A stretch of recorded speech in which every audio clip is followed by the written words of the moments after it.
அன்பு நண்பர்களே, அனைவருக்கும் அன்னை சமையல் மாவின் அன்பான வணக்கங்கள். இன்னைக்கு அன்னை சமையலில் பார்க்க போகிறது எல்லாருக்கும் பிடிச்சமான ஒரு ரெசிபி ரவா லட்டு. வாங்க ரவா லட்டு எப்படி சாஃப்டாக செய்யறதுன்றதை பார்க்கலாம். ஒரு டேபிள் ஸ்பூன் நெய் சேர்த்துக்கலாம்.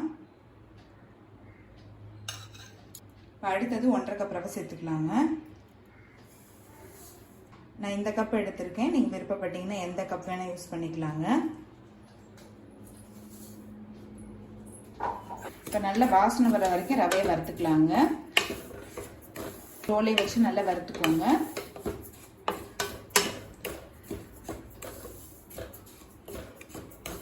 குறைஞ்சது ஒரு 5 நிமிஷமாவது ஆகுங்க.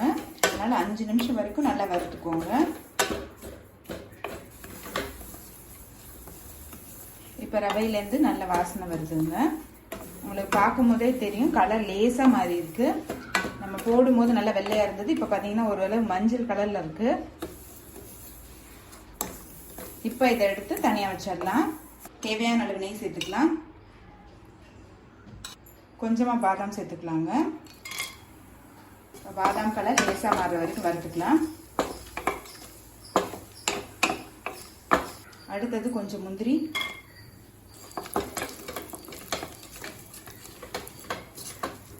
அடுத்தது கொஞ்சம் திராட்சை,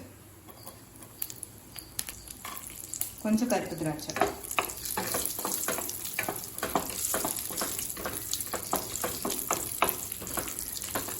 இதில் 1-2 இல்லைன்னா கூட பரவாயில்லைங்க, நீங்கள் இருக்கிறத வச்சு கூட பண்ணலாம். இது எல்லாத்தையும் நல்லா வறுத்தாச்சு. இப்போ இதை எடுத்து தனியாக வச்சிடலாம். இப்போ நம்ம வறுத்து வச்சிருக்க ரவை ஆறிடுச்சு. இப்போ ரவையை மிக்சியில் அரைச்சிக்கலாம். ரொம்ப நைஸாக அரைக்க வேண்டாம், அப்புறம் மைதா மாதிரி ஆகிடும். அதனால் லேசாக குறக்குறப்பாக இருக்க மாதிரி அரைச்சிக்கோங்க. இப்போ மிக்சியில் அரைச்சாச்சு. இது மாதிரி கோர்ஸாக இருக்க மாதிரி பார்த்துக்கோங்க, ரொம்ப நைஸாக இருக்க வேண்டாம்.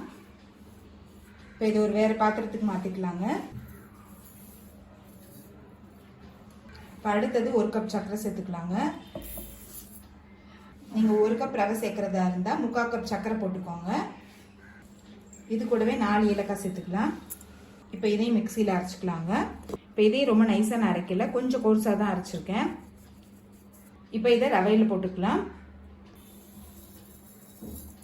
நெய்யில் வறுத்து வச்சிருக்க முந்திரி திராட்சை இது கூட சேர்த்துக்கலாங்க. இது எல்லாத்தையும் நல்லா மிக்ஸ் பண்ணிக்கலாம்.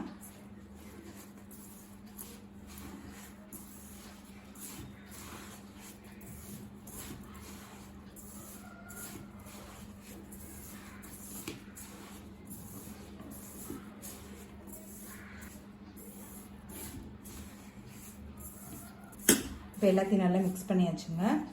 இது கூடவே 2 டேபிள் ஸ்பூன் அளவு பால் சேர்த்துக்கலாம்.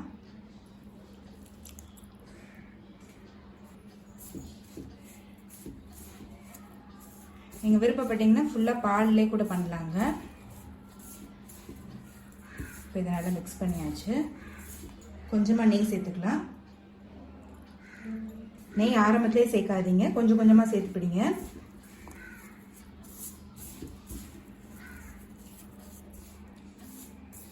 இப்போ நம்ம லட்டு பிடிக்க ஆரம்பிச்சிடலாங்க.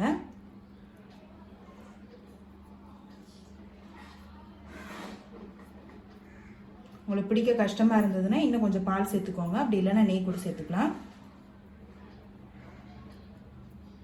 நல்லா அழுத்தி பிடிங்க.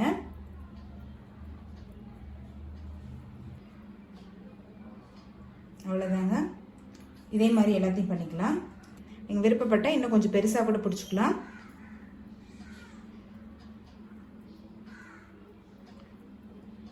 நீங்கள் விருப்பப்பட்டீங்கன்னா பால் சேர்க்கலாங்க, அப்படி இல்லைன்னா சேர்க்காம கூட நீங்கள் செய்யலாம்.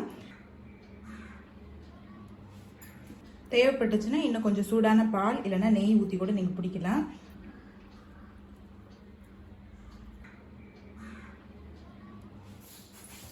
இப்போ எல்லாத்தையும் லட்டுவாக பிடிச்சாச்சுங்க. 1.5 கப் ரவைக்கு பார்த்தீங்கன்னா மொத்தம் 20 லட்டு வருதுங்க. பசங்க ஏற்கனவே 4 லட்டு சாப்பிட்டாங்க, அதனால் மீதி தான் இங்கே இருக்குது. இப்போ ரவா லட்டு ரெடி ஆகிடுச்சுங்க. சர்வ் பண்ணிடலாம்.